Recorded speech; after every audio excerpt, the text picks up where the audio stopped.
இன்றைக்கி நம்ம வந்து ஒரு கோவக்காய் ஃப்ரை பண்ண போகிறோம். இது ஒரு ஆந்திரா ஸ்டைலு ரெசிபி. நல்லாயிருக்கும், காரசாரமாக நல்லாயிருக்கும். ஒரு சாம்பாருக்கு, பருப்பு குழம்புக்கு, ரசத்துக்கு, தயிர் சாதத்துக்கு கூட நல்லாயிருக்கும். எப்படி பண்ணுறேன்னு காட்டுறேன் உங்களுக்கு. முதல்ல ரெண்டு ஸ்பூன் கடலெண்ணெய் போட்டேன். கொஞ்சோண்டு ஜீரகம் போடுங்க. ஜீரகம் பொரிஞ்சோடனே பூண்டு கொஞ்சம் ஒரு 10 பல்லு பூண்டு வந்து தூளாக எடுத்து வச்சுருக்கேன். அதை வந்து நல்லா எண்ணெயிலே நல்லா வதக்கிடுங்க. பூண்டு நல்லா வதக்கினா தான் உங்களுக்கு அந்த டிஷ்ஷே நல்லாயிருக்கும். நல்லா ஒரு ப்ரௌன் கலரில் வரணும்.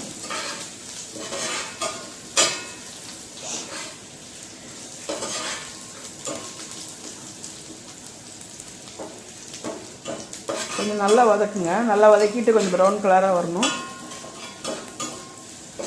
ஒரு 350 கிராம்ஸ் கோவக்காய் வந்து ஸ்லைஸ் பண்ணி வச்சுருக்கேன். இப்போ பாருங்கள், நல்லா ப்ரௌன் கலராக வந்துச்சு பாருங்கள்.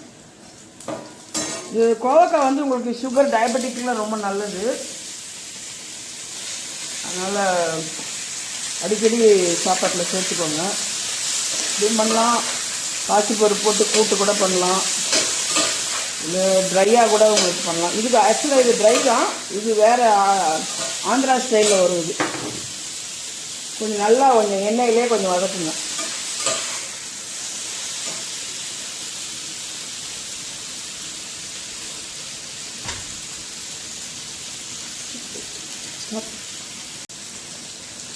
இப்போது தூளுப்பு கொஞ்சம் தேவைக்கேற்ப கொஞ்சம் போட்டுக்கோங்க. போட்டுட்டு நல்லா எண்ணெயிலே அது வந்து வதக்கணும்.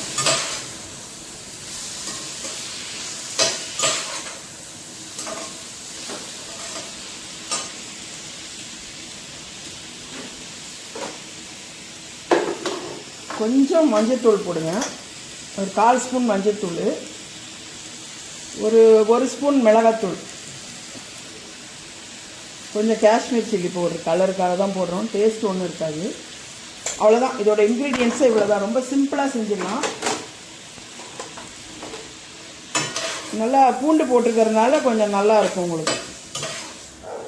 கடைசியாக ஒரு இன்க்ரீடியன்ஸ் சேர்ப்போம், அதுதான் உங்களுக்கு வந்து டேஸ்ட்டு கொடுக்கும். கொஞ்சம் எண்ணெயிலே இந்த மிளகாத்தூள் வதக்கிற மாதிரி பண்ணுங்களேன்.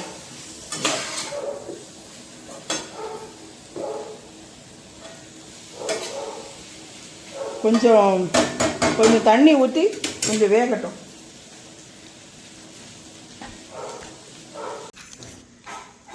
இப்போ பாருங்கள், கொஞ்சம் தண்ணி ஊற்றி கொஞ்சம் வேக வச்சுருக்கேன். இது வெந்துட்டுருக்கிற டைமில் கொஞ்சம் மூடி போட்டு மூடிடலாம். ஒரு மூடி போட்டு மூடிட்டா கொஞ்சம் சீக்கிரம் வந்துடும். அப்புறம் இங்கே பாருங்கள், ஒரு 100 கிராம் இருக்கும், 100 கூட இருக்காது, ஒரு 60 கிராம்ஸ் இருக்கும். வேர்க்கடலை, வறுத்த வேர்க்கடலையே பொடி பண்ணிவிட்டு கடைசியாக இதுதான் உங்களுக்கு அது டேஸ்ட்டு கொடுக்குறது. இந்த இன்க்ரீடியன்ட் தான் உங்களுக்கு அதுக்கு டேஸ்ட்டே கொடுக்கும். ஸோ இது வந்து ஆந்திரா ஸ்டைல், தேங்காயெலாம் போடுறதில்ல, இது ஒண்டி தான் உங்களுக்கு டேஸ்ட்டு கொடுக்குறது. ஸோ இதை பொடி பண்ணிவிட்டு நான் வரேன். அயன் கடாயினால உங்களுக்கு நல்லா ரோஸ்ட் ஆகும். கொஞ்சம் சிம்மில் வச்சுருங்க ஸ்டவ்வை. இது ஸ்டவ்ன்றேன், இது ஃப்ளேமை சிம்மில் வச்சுருங்க.